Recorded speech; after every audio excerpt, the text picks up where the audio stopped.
เช้าวันนี้แม่เฒ่าคำฮู้คิดอยากกินอ่อมหอยลาวเลยจับคุน้อยเลาะงมหอยเลียบตามฝั่งแม่น้ำหอยที่ว่านี้เขาเอิ้นว่าหอยจูบนิยมเอาไปเป็นอาหารโดยเฉพาะเฮ็ดแกงอ่อม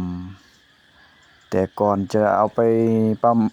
ปรุงแต่งอาหารเราต้องเตาะเอาก้นสับเอาก้นหอยมันออกก่อนมันจึงจะจูบออกได้ถ้าจูบทางปากออกบ่ได้เราก็ต้องได้จูบทางก้นมันแม่เฒ่ากำลังเรียบเลาะงมหอยไปเรื่อยๆบ่ฮู้ว่าวันนี้สิได้พออ่อมหรือบ่เบิ่งท่าทางแล้วหอยชนิดนี้แม่เฒ่าได้เอามาปล่อยไว้ในแม่น้ำแห่งนี้เมื่อ200 ปีที่แล้วป่านนี้มันคงจะโตใหญ่เติบแล้วแม่เฒ่าก็เลยมาเลาะงมเพื่อเอาไปเฮ็ดแกงอ่อมกินแต่เบิ่งท่าทางแล้ว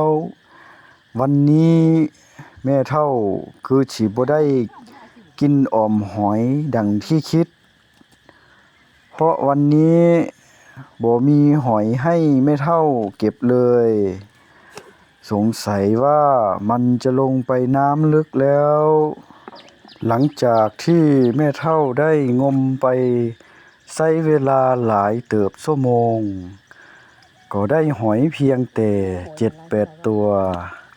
สงสัยสิบ่ได้ด้อยอ่อมหอยซะแล้วแต่แม่เฒ่าคำฮู้ก็ยังบ่ลดละความพยายามในการหาหอยเพื่อจะไปเฮ็ดแกงอ่อมเพราะว่าเราบ่ได้กินมาหึงเติบแล้วหลังจากที่แม่เฒ่าคำฮู้